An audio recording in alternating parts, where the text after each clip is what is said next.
भारतीय संसद के गठन का प्रावधान किस अनुच्छेद में किया गया है? देखिए, जितने भी क्वेश्चन मैं आपके लिए लेकर आया हूँ, अगर आपको उनमें से किसी का भी आंसर पता है तो हमें कमेंट में बता सकते हैं। तो इसका राइट आंसर ऑप्शन सी हो जाएगा, अनुच्छेद 79। आपको ध्यान रखना है, इस अनुच्छेद में भारतीय संसद के गठन की बात कही गई है।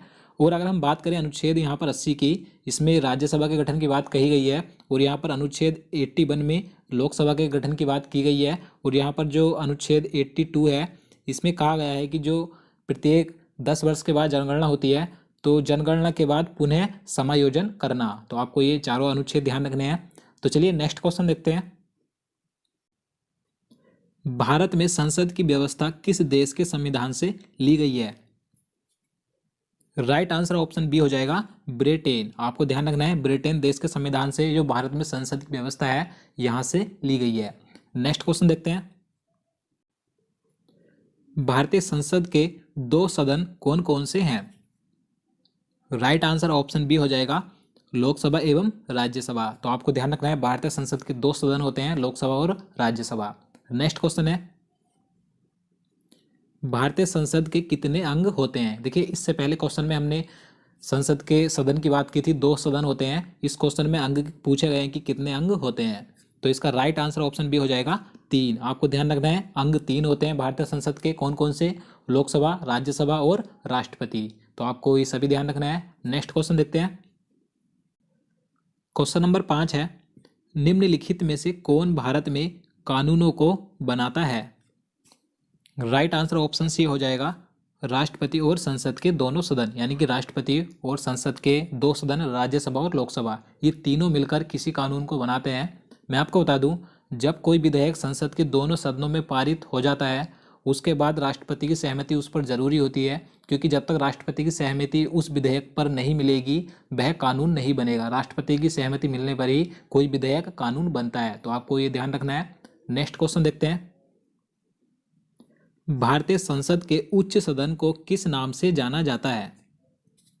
इसका सही आंसर ऑप्शन बी हो जाएगा, राज्यसभा। आपको ध्यान रखना है, भारतीय संसद का उच्च सदन राज्यसभा होता है और जो निम्न सदन होता है वो लोकसभा होता है। तो आपको ध्यान रखना है, आपसे एग्जाम में उच्च सदन या निम्न सदन कुछ भी पूछा जा सकता है। नेक्स्ट क्वेश्चन है, राज्यसभा के सदस्यों का कार्यकाल कितने वर्ष का होता है? राइट आंसर ऑप्शन ए हो जाएगा, 6 वर्ष। आपको ध्यान रखना है, 6 वर्ष का होता है राज्यसभा के सदस्यों का कार्यकाल। नेक्स्ट क्वेश्चन है, राज्यसभा को कब भंग किया जा सकता है? राइट आंसर ऑप्शन डी, कभी नहीं। आपको ध्यान रखना है, राज्यसभा कभी भी भंग नहीं होती है, क्योंकि ये एक स्थायी सदन होता है, इसे कभी भी विघटित नहीं किया जा सकता। मैं आपको बता दूं इसका क्या कारण होता है कि ये कभी भी विघटित नहीं होती है। इसके 1/3 सदस्य प्रत्येक 2 वर्ष के बाद सेवानिवृत्त होते हैं, यानी कि अवकाश प्राप्त करते हैं। तो इसी कारण से राज्यसभा कभी भी विघटित नहीं होती है। और आपको ध्यान रखना है, जो लोकसभा होती है, लोकसभा एक अस्थायी सदन होता है, वो कभी भी भंग हो जाती है। तो आपको ध्यान रखना है। नेक्स्ट क्वेश्चन है, राज्यसभा के सदस्यों की कुल अधिकतम संख्या कितनी है? Right answer option C, 250। आपको ध्यान रखना है, राज्यसभा में अधिकतम सदस्यों की संख्या 250 हो सकती है, इससे ज़्यादा सदस्य नहीं हो सकते राज्यसभा में। देखिए, इसमें 238 सदस्य राज्यों और केंद्र शासित प्रदेशों से आते हैं और प्लस 12 सदस्य राष्ट्रपति मनोनीत करता है। तो आपको ध्यान रखना है। तो चलिए नेक्स्ट क्वेश्चन देखते हैं। राज्यसभा में राष्ट्रपति के द्वारा कितने सदस्य मनोनीत किए जाते हैं? राइट आंसर ऑप्शन ए, मैं आपको पहले ही बता चुका हूं, 12 सदस्य मनोनीत कर सकता है राष्ट्रपति राज्यसभा में। देखिए, जो व्यक्ति कला, साहित्य, विज्ञान और समाज सेवा के क्षेत्र में ख्याति प्राप्त होते हैं, राष्ट्रपति उन्हीं व्यक्तियों को मनोनीत कर सकता है राज्यसभा में। तो आपको ध्यान रखना है। नेक्स्ट क्वेश्चन है,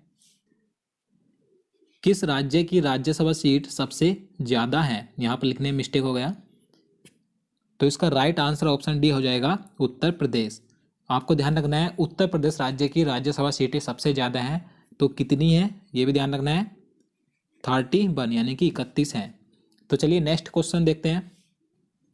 क्वेश्चन नंबर 12 है, राज्यसभा का सभापति कौन होता है? राइट आंसर ऑप्शन सी, उपराष्ट्रपति। आपको ध्यान रखना है, भारत का उपराष्ट्रपति राज्यसभा का सभापति होता है, लेकिन इसकी अनुपस्थिति में इसका जो कार्य करता है उपसभापति करता है, और जो उपसभापति होता है वह राज्यसभा के सदस्यों द्वारा चुना जाता है। तो आपको ये सभी ध्यान रखना है। नेक्स्ट क्वेश्चन देखते हैं। भारत का प्रधानमंत्री बनने की न्यूनतम आयु क्या होगी यदि वह राज्यसभा का सदस्य है तो इसका राइट आंसर ऑप्शन बी हो जाएगा 30 वर्ष। देखिए आपको यहाँ से ध्यान रखना है, जो भारत का प्रधानमंत्री होता है वह जरूरी नहीं किसी एक सदन का सदस्य हो, यानी कि वह लोकसभा और राज्यसभा दोनों में से किसी भी सदन का सदस्य हो सकता है। अगर वह राज्यसभा का सदस्य है तो उसकी आयु 30 वर्ष होनी चाहिए, और वह अगर लोकसभा का सदस्य है तो उसकी आयु 25 वर्ष होनी चाहिए। तो आपको ये दोनों ध्यान रखने हैं। तो चलिए नेक्स्ट क्वेश्चन देखते हैं। जनता का सदन को लोकसभा का नाम किस वर्ष दिया गया था? Right answer option A 1954। आपको ध्यान रखना है 14 मई 1954 को जो लोकसभा है इसका नाम रखा गया था, यानी कि 1954 से पहले लोकसभा का नाम जनता का सदन हुआ करता था। तो आपको ध्यान रखना है। नेक्स्ट क्वेश्चन देखते हैं। क्वेश्चन नंबर 15 है, लोकसभा के गठन का प्रावधान किस अनुच्छेद में किया गया है? राइट आंसर ऑप्शन बी अनुच्छेद 81। मैं आपको पहले ही बता चुका हूं, अनुच्छेद 81 में लोकसभा के गठन का प्रावधान किया गया है, और अनुच्छेद 80 में राज्यसभा, और अनुच्छेद 79 में संसद। आपको ये तीनों ध्यान रखने हैं। नेक्स्ट क्वेश्चन देखते हैं। लोकसभा में अधिकतम सदस्यों की संख्या कितनी है? Right answer option C 552। आपको ध्यान रखना है लोकसभा में अधिकतम सदस्यों की संख्या 552 हो सकती है, इससे अधिक सदस्य नहीं हो सकते। और देखिए हमने इससे पहले एक क्वेश्चन में बात की थी राज्यसभा की, तो राज्यसभा में कितनी होती है अधिकतम संख्या? 250, और लोकसभा में 552। तो आपको ये दोनों ध्यान रखने हैं। नेक्स्ट क्वेश्चन है, राज्यों से लोकसभा में कुल सदस्यों की संख्या कितनी है? तो इसका सही आंसर ऑप्शन ए हो जाएगा 530। देखिए इससे पहले मैं आपको बता चुका हूँ, जो लोकसभा में कुल अधिकतम सदस्यों की संख्या होती है 552 होती है, लेकिन इस क्वेश्चन में पूछा गया है कि राज्यों से, यानी कि जो सदस्य राज्यों से चुनकर आते हैं, तो राज्यों से 530 आते हैं, प्लस 20 सदस्य केंद्र शासित प्रदेशों से आते हैं, और जो 2 सदस्य आते हैं उन्हें राष्ट्रपति मनोनीत करता है आंग्ल भारतीय समुदाय के व्यक्तियों को। तो आपको ध्यान रखना है। तो चलिए नेक्स्ट क्वेश्चन देखते हैं। भारतीय राष्ट्रपति के द्वारा लोकसभा में आंग्ल भारतीय समुदाय के कितने सदस्यों को मनोनीत किए जाते हैं? राइट आंसर ऑप्शन सी 2 सदस्य। मैं आपको बता चुका हूं, राष्ट्रपति लोकसभा में आंग्ल भारतीय समुदाय के 2 सदस्यों को मनोनीत करता है। तो चलिए अगला क्वेश्चन देखते हैं। लोकसभा के प्रथम अध्यक्ष कौन थे? तो इसका राइट आंसर ऑप्शन ए हो जाएगा GB मावलंकर। ये लोकसभा के प्रथम अध्यक्ष थे, आपको ध्यान रखना है। और अगर हम बात करें लोकसभा की प्रथम महिला अध्यक्ष की तो कौन थी? मीरा कुमार थी। तो आपको ये दोनों ध्यान रखने हैं, महिला प्रथम अध्यक्ष लोकसभा की मीरा कुमार, और प्रथम अध्यक्ष GB मावलंकर। नेक्स्ट क्वेश्चन है, क्वेश्चन नंबर 20 है, लोकसभा अध्यक्ष अपना त्याग पत्र किसे संबोधित करता है? Right answer option A Lok Sabha उपाध्यक्ष। आपको ध्यान रखना है लोकसभा अध्यक्ष अपना त्याग पत्र लोकसभा उपाध्यक्ष को कभी भी दे सकता है।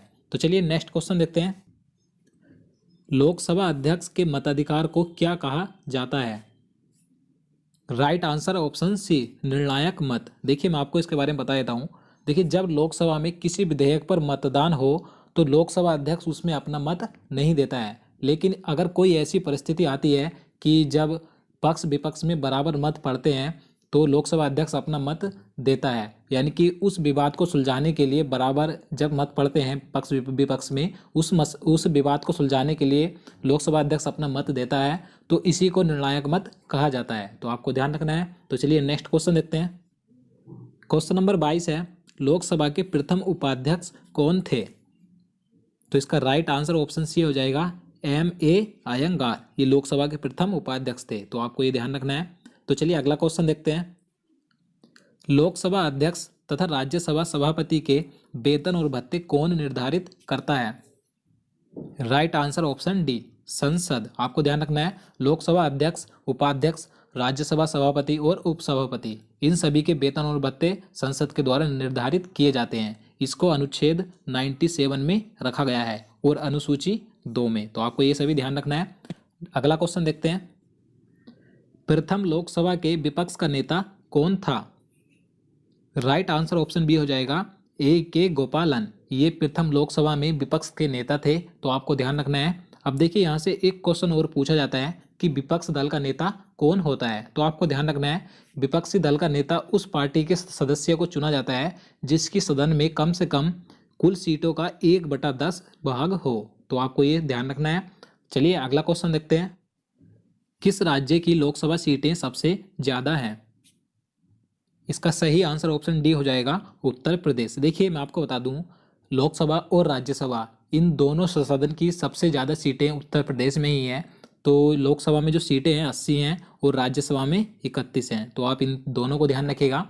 तो दोस्तों आज के लिए इतना ही। उम्मीद करता हूँ आपको वीडियो पसंद आया होगा। अगर आपको वीडियो अच्छा लगा हो तो वीडियो को लाइक ज़रूर करना और चैनल को भी सब्सक्राइब करना।